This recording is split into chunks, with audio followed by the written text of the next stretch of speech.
विनाश काले विपरीत बुद्धि। महाभारत का युद्ध केवल अस्त्र शस्त्र का नहीं बल्कि प्रतिशोध और धर्म के बीच का महासंग्राम था। कुरुवंश के विनाश का सबसे बड़ा सूत्रधार चौसर के खेल का रचयिता मामा शकुनी।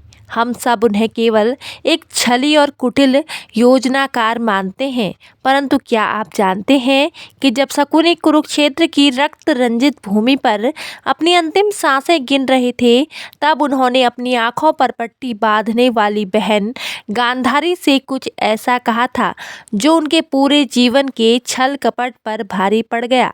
जीवन भर नफरत का विष बोने वाले शकुनी के मुख से मृत्यु के अंतिम क्षणों में निकला वो सत्य क्या था जिसे सुनकर स्वयं गांधारी की आत्मा कांप उठी थी। सादर प्रणाम मित्रों। महाभारत एकमात्र एक कथा नहीं है, बल्कि मानव मन के द्वंद्व, कर्म और विधि के विधान का सबसे बड़ा दर्पण है। जब भी कुरुक्षेत्र के विनाश की बात आती है तो गांधार राजा शकुनी को ही कुरुवंश का सबसे बड़ा अपराधी माना जाता है। परंतु आज की इस प्रस्तुति में हम शकुनी के उस अनकहे सत्य को जानेंगे जो उनके हृदय की सबसे गहरी परतों में दफन था। आज हम सब उस मार्मिक क्षण के साक्षी बनेंगे जब जीवन के अंतिम पड़ाव पर मृत्यु शैया पर पड़े शकुनी का सामना अपनी शोकाकुल बहन गांधारी से होता है। यह प्रसंग जानना हमारे लिए इसलिए अत्यंत महत्वपूर्ण है क्योंकि यह हमें सिखाता है कि प्रतिशोध की अग्नि जब जलती है तो वह केवल शत्रु को नहीं बल्कि अपनों को भी भस्म कर देती है। यह संवाद केवल एक भाई बहन का वार्तालाप नहीं बल्कि अधर्म और पश्चाताप के बीच का एक अद्भुत आध्यात्मिक दर्शन है। तो चलिए समय के चक्र को पीछे घुमाते हैं और चलते हैं कुरुक्षेत्र के उस अंतिम पहर में।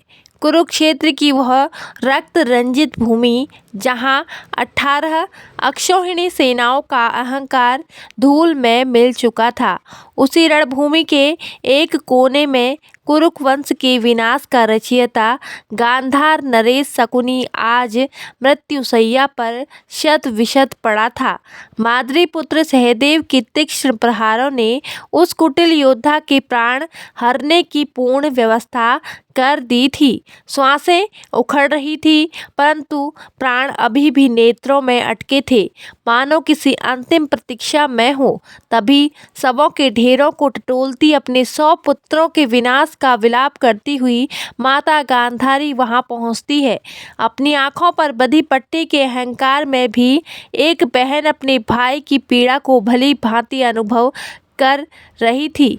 गांधारी के कांपते हाथों के स्पर्श मात्र से शकुनी के मृतप्राय शरीर में एक अंतिम कंपन हुआ। यह विधि का विधान ही था कि जिसने महाभारत रची वह आज अपनी ही नियति के समक्ष अत्यंत विवश होकर और निसहाय था। शोक से विक्षिप्त महारानी गांधारी ने जब शकुनी के लहूलुहान मस्तक को स्पर्श किया तो उनके भीतर का हाहाकार अश्रुओं की धारा बनकर फूट पड़ा। 100 पुत्रों की मृत्यु का भार उस माता के हृदय को चीर रहा था। अत्यंत क्रोधित और कांपते स्वर में उन्होंने पूछा, भ्राता, क्या यही तुम्हारा प्रेम था? तुमने मेरे दुर्योधन को धर्म के मार्ग से भटकाकर किस अंधी खाई में धकेल दिया? तुम्हारे छल और उस पापी चौसर के खेल ने आज संपूर्ण कुरुवंश को शमशान बना दिया। तुमने मेरे पुत्रों को केवल वध ही नहीं कराया अपितु इतिहास में उन्हें कलंकित भी कर दिया। तुम्हारे इस भीषण प्रतिशोध ने मेरी कोख को निर्वंश कर दिया। क्या तुम्हें अपनी ही बहन के इस सर्वनाश पर तनिक भी ग्लानि नहीं होती? महारानी के उन अग्निबाणों के समान तीखे वचनों को सुनकर मृत्यु की गोद में लेटे शकुनी के अधरों पर एक अत्यंत क्षीण और पीड़ादायक मुस्कान तैर गई। कांपते हुए रक्त रंजित हाथों से उन्होंने गांधारी का स्पर्श किया। अंतिम श्वासों को बटोरते हुए शकुनी ने कहा, हे गांधार की राजकुमारी, तुम केवल अपने 100 पुत्रों के शवों पर विलाप कर रही हो, परंतु मैं दशकों से अपने पूरे गांधार परिवार की चिंता की अपने हृदय में ढो रही हूँ। शकुनी ने नेत्रों से अश्रु बहने लगे। क्या तुम्हें स्मरण है वह अंधकार में कारागार, जहाँ हस्तिनापुर के अहंकार के कारण तुम्हारे पूरे परिवार को तिल तिल कर भूखे मरने के लिए छोड़ दिया गया था? मेरा यह प्रतिशोध हस्तिनापुर के उस अधर्म से था जिसने मेरे निर्दोष पिता की बलि चढ़ा दी। उस विक्षिप्त अवस्था में भी शकुनी के शब्दों में वर्षों पुरानी प्रतिशोध की अग्नि धधक रही थी। हे भद्रे, शकुनी खांसते हुए बोले, मैंने तुम्हारे पुत्र दुर्योधन को कभी भी अपना भांजा नहीं माना। वह तो मेरे लिए केवल उस हस्तिनापुर के सिंहासन को भस्म करने वाला एक मोहरा था जिसने मेरे गांधार को कुचला था। यह सत्य है कि मैंने ही उस क्रोधाग्नि को भड़काया, उसे महत्वाकांक्षा का विष पिलाया और धर्म से दूर कर अहंकारी बना दिया। मैं भली भांति जानता था कि इस विनाश में तुम्हारा सर्वस्व ही स्वाहा हो जाएगा, परंतु प्रतिशोध की भूख में मैं भी तो अंधा हो गया था। यह मेरी प्रतिज्ञा थी कि जिस कुरुवंश ने मेरे परिवार को मिटाया है, मैं उसी के अंश से उसका समूल नाश करवाऊंगा। अपनी टूटती श्वासों के मध्य शकुनी ने गांधारी की आंखों पर बंधी पट्टी की ओर संकेत करते हुए एक ऐसा सत्य कहा जिसने गांधारी की आत्मा को झकझोर दिया। हे मेरी भोली बहन, तुम केवल मुझे इस महाविनाश का दोषी मानती हो, परंतु तनिक विचार करो, तुमने भी तो अपने नेत्रहीन पति के प्रति धर्म के नाम पर अपनी आंखों पर यह पट्टी बांध ली थी।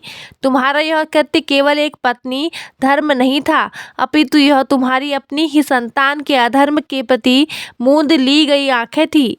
यदि तुमने इस पट्टी के अंधकार में स्वयं को न डुबोया होता तो क्या तुम अपने पुत्रों के भीतर पनपते अहंकार और न्याय को नहीं देख पाती? मेरा प्रतिशोध तो एक खुली ज्वाला था, परंतु तुम्हारी इस धर्मपरायणता की आड़ में छिपे मौन ने ही उस ज्वाला को भड़काने दिया। शकुनी की आवाज़ अब अत्यंत क्षीण होने लगी थी। मृत्यु उनके बिल्कुल समीप खड़ी थी। परंतु मेरी प्रिय अनुजा, शकुनी ने भर्राए हुए स्वर में कहा, आज मृत्यु के इस अंतिम द्वार पर मैं स्वीकार करता हूँ कि प्रतिशोध की इस भयंकर ज्वाला में मैंने अपना ही सर्वस्व भस्म कर दिया। मैंने धर्म और अधर्म की हर मर्यादा को लांघा, पर सबसे बड़ा सत्य तो यह है गांधारी कि हम सब केवल उस सर्वव्यापी ईश्वर के हाथ की कठपुतलियाँ मात्र हैं। यह विधि का विधान ही था जो हम सबसे यह महाविनाश रचवा कर रहे थे। वासुदेव की इच्छा के बिना तो इस सृष्टि में एक पत्ता भी नहीं हिलता। मेरे भीतर का द्वेष और तुम्हारे पुत्रों का अहंकार सब उसी काल के महाचक्र का अंश थे। आज मैं अपने सभी कुकर्मों का भार लेकर इस धरा से विदा ले रहा हूँ। इतना कहते ही शकुनी के नेत्रों से अश्रुओं की एक अंतिम धार बह निकली। उनके वे कपटी हाथ जिन्होंने जीवन भर केवल विनाश के पासे फेंके थे, आज अपनी बहन के समक्ष क्षमा की याचना में कांप रहे थे। मुझे क्षमा कर देना गांधारी, मेरे इस प्रतिशोध ने तुम्हारे संसार को उजाड़ दिया। अब मैं उस परमपिता के न्यायालय में अपने कर्मों का फल भुगतने जा रहा हूँ। और एक लंबी आह के साथ गांधारी नरेश शकुनी के प्राण पखेरु उड़ गए। कुरुक्षेत्र की इस भयानक शांति में अब केवल एक बहन का हृदय विदारक विलाप गूंज रहा था। गांधारी ने शकुनी के निर्जीव मस्तक को सीने से लगा लिया। आज उस रणभूमि में केवल रक्त नहीं बल्कि अहंकार और प्रतिशोध की वह महाज्वाला अंततः शांत हो गई थी जिसने संपूर्ण आर्यावर्त को भस्म कर दिया था।